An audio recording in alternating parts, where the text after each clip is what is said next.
Hello friends, smart study YouTube platform पर आपका स्वागत है। आज हम डिस्कस करेंगे वोल्टेज एंड करंट सोर्स के बारे में। वोल्टेज एंड करंट सोर्स ये किसी भी सर्किट में एनर्जी सप्लाई करते हैं, इसलिए इन्हें हम एक्टिव एलिमेंट बोलते हैं। तो चलिए पहले स्टार्ट करते हैं वोल्टेज सोर्स से। वोल्टेज सोर्स, इस टर्म से क्या पता चल रहा है?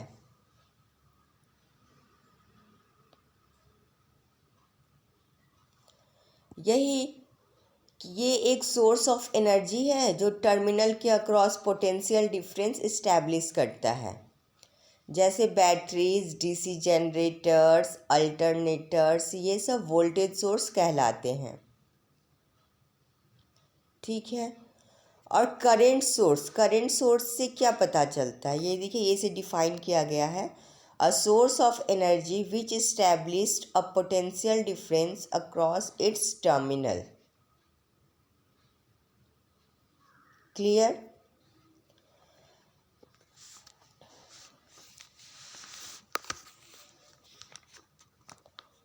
अब आते हैं वोल्टेज सोर्स के टाइप पर। तो ये दो टाइप के होते हैं, आइडियल और कांस्टेंट वोल्टेज सोर्स। आइडियल का मतलब क्या हुआ?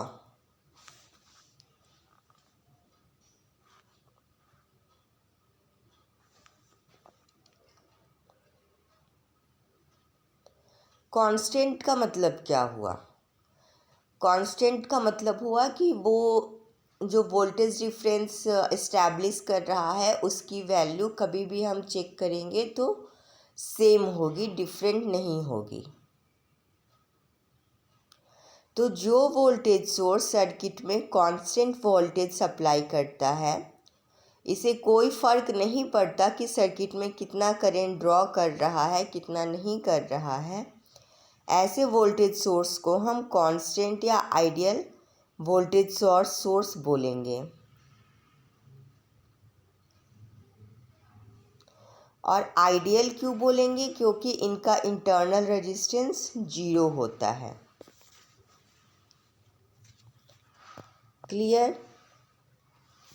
वोल्टेज सोर्स का सिंबल कैसा होता है? ये वोल्टेज सोर्स का सिंबल होता है। पर आप मुझे बताइए कि क्या ऐसा पॉसिबल है? आप अपने लाइफ में अपने आसपास कोई ऐसी चीज़ बता सकते हो जो परफेक्ट हो? कोई इंसान, कोई चीज़, कोई भी नहीं ना? तो वोल्टेज सोर्स का भी कांस्टेंट होना और आइडियल होना प्रैक्टिकल लाइफ में पॉसिबल नहीं होता है। जैसा कि मैंने आपको बताया कि जो वोल्टेज सोर्स ये होते हैं, इनका इंटरनल रेजिस्टेंस 0 होता है, लेकिन प्रैक्टिकली ऐसा पॉसिबल नहीं होता है। कोई भी वोल्टेज सोर्स हम बनाते हैं, कितने भी प्रिकॉशंस ले ले, उसमें कुछ ना कुछ रेजिस्टेंस आएगा ही। इसलिए लेकिन अगर ये जो इंटरनल रेजिस्टेंस है, इसकी वैल्यू हम बहुत कम एज्यूम कर लें, बहुत कम मान लें, तो हम बोल सकते हैं कि हाँ, ये कांस्टेंट की तरह वर्क कर रहा है। तो जब उसका इंटरनल रेजिस्टेंस का वैल्यू कुछ होता है तो उसे हम आइडियल बोल नहीं सकते। तो वैसे वोल्टेज सोर्स को हम क्या बोलेंगे? वैसे वोल्टेज सोर्स को हम रियल वोल्टेज सोर्स बोलेंगे। और इसे हम रिप्रेजेंट कैसे करेंगे? जैसा कि मैंने आपको बताया, आइडियल वोल्टेज सोर्स, और उसके अंदर बहुत ही छोटा रेजिस्टेंस होगा, तो वो रेजिस्टेंस इसके सीरीज में आएगा।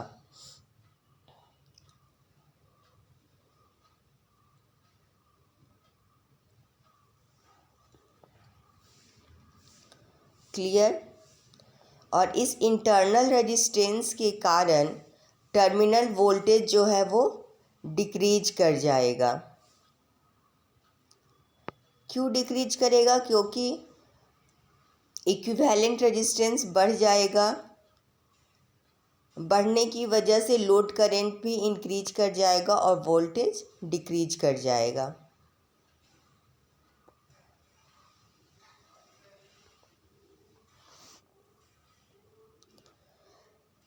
जैसा कि मैंने आपको बताया है कि रियल वोल्टेज सोर्स में फाइनाइट रेजिस्टेंस होता है, इसलिए इसे हम आइडियल वोल्टेज सोर्स के साथ सीरीज में ऐड करके रिप्रेजेंट करते हैं।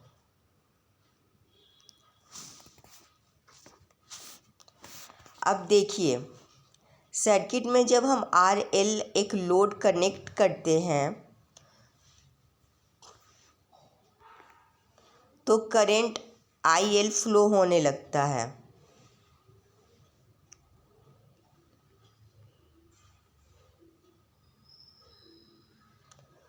और ये RL के अक्रॉस जो वोल्टेज ड्रॉप होता है V नॉट कितना हो जाएगा? E minus IL R internal.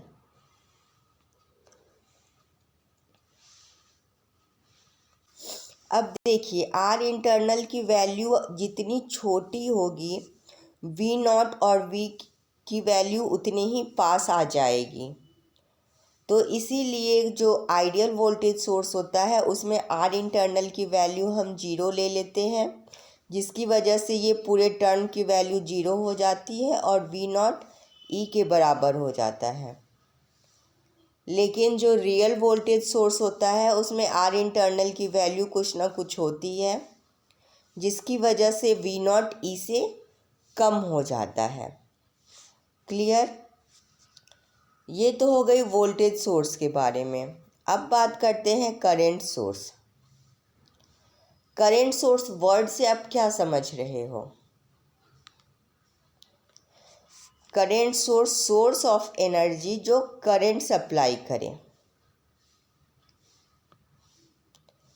ठीक है, वैसे सोर्स को हम बोलेंगे करंट सोर्स। तो ये भी दो टाइप के होते हैं, ideal current source and real current source. Same voltage की तरह ही आइडियल का मतलब हुआ सेम करंट। जब current source same current resistance के थ्रू पास करने दे तो उसे हम बोलेंगे आइडियल करंट सोर्स। और ऐसे करंट सोर्स का इंटरनल रेजिस्टेंस कितना होता है? वोल्टेज सोर्स में हमने देखा था कि आइडियल वोल्टेज सोर्स का रेजिस्टेंस 0 होता है, वहीं आइडियल करंट सोर्स का रेजिस्टेंस इन्फिनिटी होता है।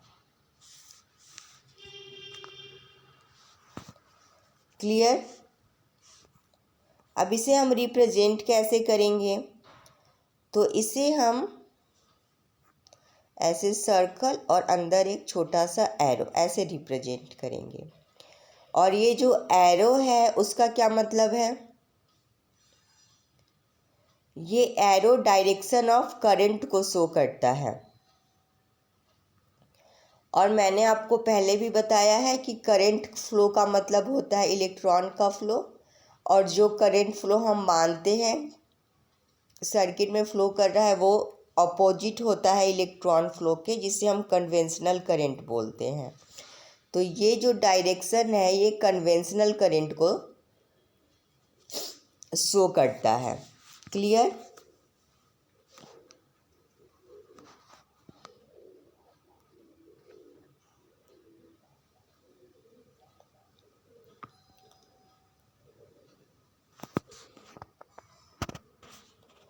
और अभी हमने क्या देखा कि ideal current source same current supply करता है चाहे कितना भी रेजिस्टेंस हम लगा लेते हैं। मान लो कि एक सर्किट है,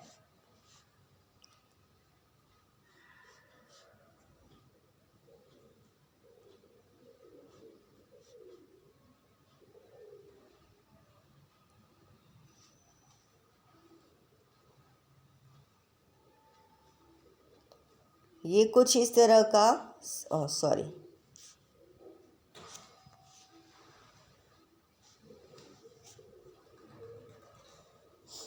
ये कुछ इस तरह का एक सर्किट है जो करंट सप्लाई कर रहा है, ठीक है।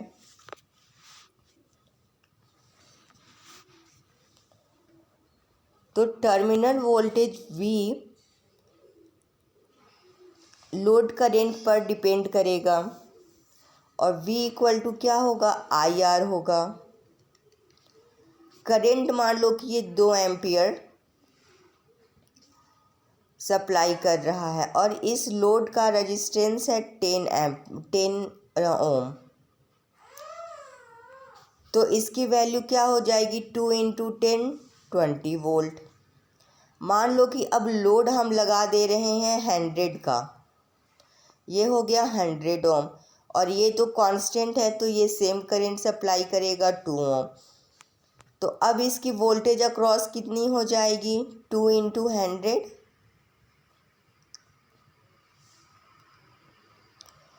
200 वोल्ट। तो यहाँ हम क्या देख रहे हैं कि जो सर्किट में वोल्टेज ड्रॉप है वो इस RL रेजिस्टेंस पर डिपेंड कर रहा है। बट किसी भी सोर्स का इंटरनल रेजिस्टेंस इनफाइनाइट होना भी पॉसिबल नहीं है, इसलिए प्रैक्टिकली करंट सोर्स का इंटरनल रेजिस्टेंस इनफाइनाइट नहीं हो सकता। इनफाइनाइट नहीं हो सकता तो कितना हो सकता है, तो ये हाई होगा बट कुछ ना कुछ फाइनाइट होगा जिसकी वैल्यू हमें पता होगी।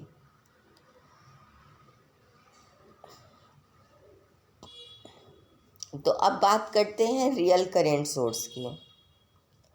रियल करंट सोर्स को हम आइडियल करंट सोर्स और उसके पैरेलल में एक हाई वैल्यू का रेजिस्टेंस लगाकर करते हैं। क्लियर?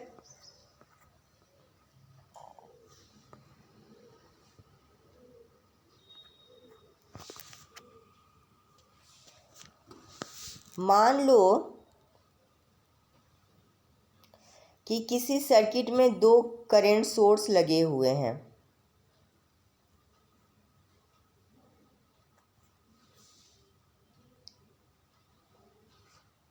ठीक है। इसकी वैल्यू है 2 एम्पियर और इसकी वैल्यू है 3 एम्पियर। तो यहाँ पर करंट की वैल्यू कितनी हो जाएगी, जब देख रहे हैं हम कि दोनों का डायरेक्शन सेम है तो 2 + 3 यहाँ पर 5 एम्पियर करंट फ्लो करेगा। तो इन दोनों की जगह पर हम एक इक्विवेलेंट करंट सोर्स भी अप्लाई कर सकते हैं जिसकी वैल्यू कितनी होगी, 5 एम्पियर। क्लियर? ये तो हुई सेम डायरेक्शन की बात। अब मान लो कि 2 करंट सोर्स हैं जिसमें ये डायरेक्शन डिफरेंट है।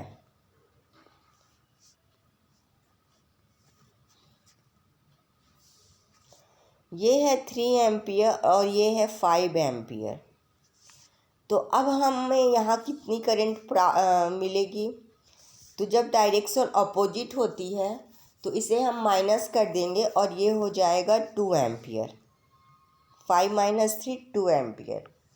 तो इसकी जगह पर भी हम एक इक्विवेलेंट करंट सोर्स लगा सकते हैं जिसकी वैल्यू हम 2 एम्पियर यूज करेंगे।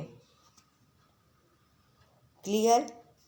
तो सेम थिंग यहाँ भी मैंने लिखी हुई है कि करंट सोर्स जब पैरेलल में कनेक्टेड होते हैं तो वो अलजेब्रिकली ऐड हो जाते हैं। मतलब अगर सेम डायरेक्शन है तो प्लस हो जाएगा और अगर डिफरेंट डायरेक्शन है तो उसे हम माइनस कर लेंगे। क्लियर?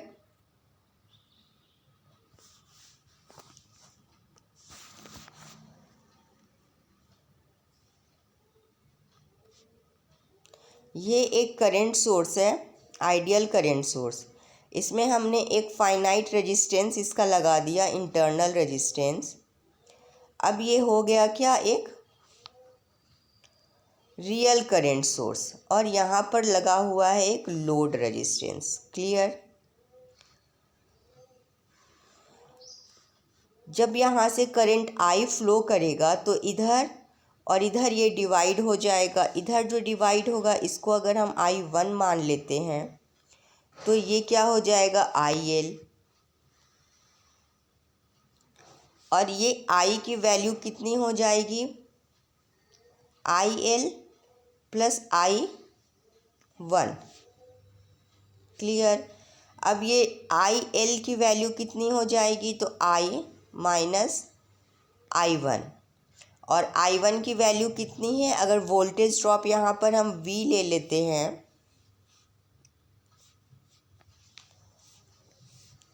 अगर हम वोल्टेज ड्रॉप V ले लेते हैं और ओम्स लॉ लगाते हैं तो I1 की वैल्यू कितनी हो जाएगी V बाई R इंटरनल। ठीक है, तो IL की वैल्यू कितनी हो जाएगी I minus V by R internal. Clear. और V क्या है, V टर्मिनल के अक्रॉस पोटेंशियल डिफरेंस है। यहाँ तक क्लियर सबको।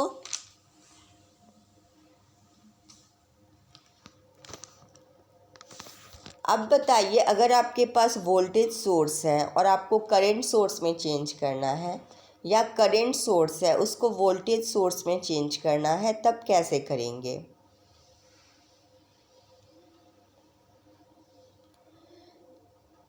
तो हम आज अब जानेंगे सोर्स कन्वर्सन के बारे में, कि कैसे एक वोल्टेज सोर्स को हम करंट सोर्स में कन्वर्ट करेंगे और करंट सोर्स को एक वोल्टेज सोर्स में कन्वर्ट करेंगे।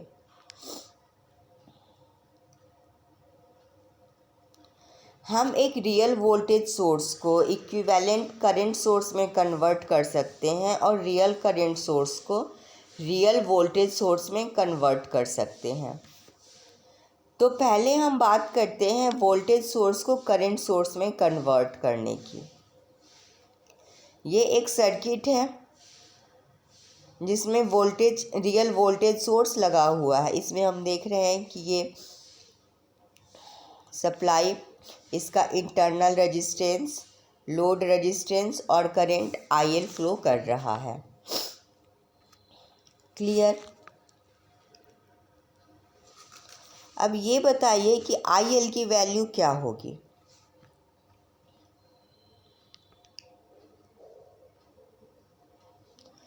ओम्स लॉ अगर लगाते हैं तो IL की वैल्यू हो जाएगी E by RL plus R internal. ठीक है, अब R इंटरनल से हम ऊपर और नीचे डिवाइड कर देंगे तो क्या हो जाएगा E by R internal by RL plus R internal by R internal. इसे हम ऐसे भी लिख सकते हैं E by R internal into R internal by RL plus R internal. ठीक है, अब E बाई R इंटरनल को हम क्या लिख सकते हैं IS। तो IS की वैल्यू क्या हो गई, वोल्टेज I इक्वल टू क्या होता है V बाई R, तो same V E by R ये हो गया IS की वैल्यू। मतलब अगर इस वोल्टेज सोर्स को हम करंट सोर्स में कन्वर्ट करेंगे तो उस IS की वैल्यू क्या हो जाएगी E by R internal. Clear. तो अब जो IS की वैल्यू आई उसे हम यहाँ ले लेते हैं, और जो R इंटरनल था वो करंट सोर्स है तो उसको पैरेलल में लगा देंगे और लोड की वैल्यू जैसे है वैसे ही रहने देंगे। तो हम क्या देख रहे हैं कि जो वोल्टेज सोर्स था वो करंट सोर्स में कन्वर्ट हो गया।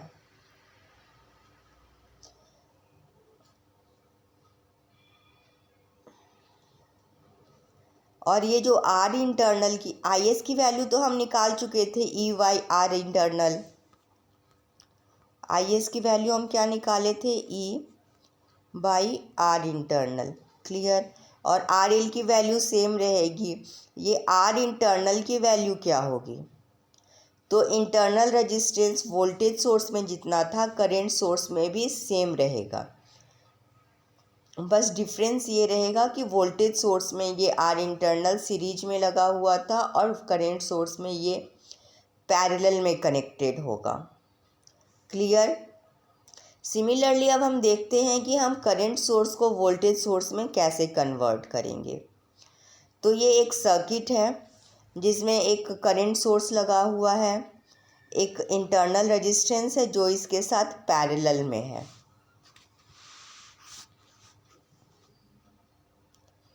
इसे हमें चेंज करना है वोल्टेज सोर्स में। तो E इक्वल टू क्या होता है, IR/V इक्वल टू, और यहाँ I की वैल्यू कितनी है, IS, और R की वैल्यू कितनी है, R इंटरनल। तो जो वोल्टेज सोर्स में हम कन्वर्ट करेंगे तो वोल्टेज सोर्स की वैल्यू कितनी हो जाएगी, IS इंटू R इंटरनल। ये देखिए यहाँ E की वैल्यू कितनी हो गई, IS इंटू R इंटरनल, और जो इंटरनल रेजिस्टेंस करंट सोर्स में पैरेलल में था वो फिर से यहाँ आकर सीरीज में आ जाएगा। और यहाँ जो लोड लगाएंगे हम, लोड पर किसी चीज़ का कोई इफ़ेक्ट नहीं पड़ेगा, ठीक है।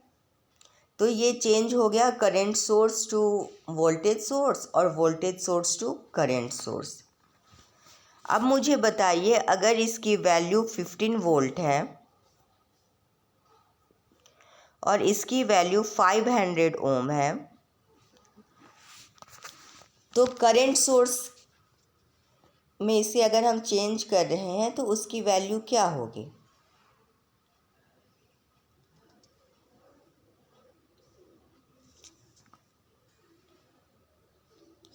ये देखिए E की वैल्यू 15 दी हुई है, R की वैल्यू 500 दी हुई है, ठीक है। तो IS क्या निकल जाएगा, 15/500। इसको सॉल्व करेंगे तो कितना आएगा, 30 मिली एम्पियर। मतलब जो करंट सोर्स हम लगाएंगे उसकी वैल्यू हो जाएगी 30 मिली एम्पियर, और ये जो इंटरनल रेजिस्टेंस है वो सीरीज में ना आके पैरेलल में कनेक्टेड हो जाएगा और ये चेंज हो गया। कितना इजी है ना। सिमिलरली करंट सोर्स को भी हम वोल्टेज सोर्स में कन्वर्ट कर सकते हैं फॉर्मूला लगा के। और सर्किट में अगर करंट सोर्स और वोल्टेज सोर्स है और उसे सॉल्व करना है तो हम अपने अकॉर्डिंग करंट को वोल्टेज सोर्स में और वोल्टेज को करंट सोर्स में चेंज करके कर सकते हैं, ठीक है। चलिए, तो अब आप अपना दिन एंजॉय कीजिए और प्रैक्टिस करते रहिए न्यूमेरिकल्स। तब तक के लिए बाय।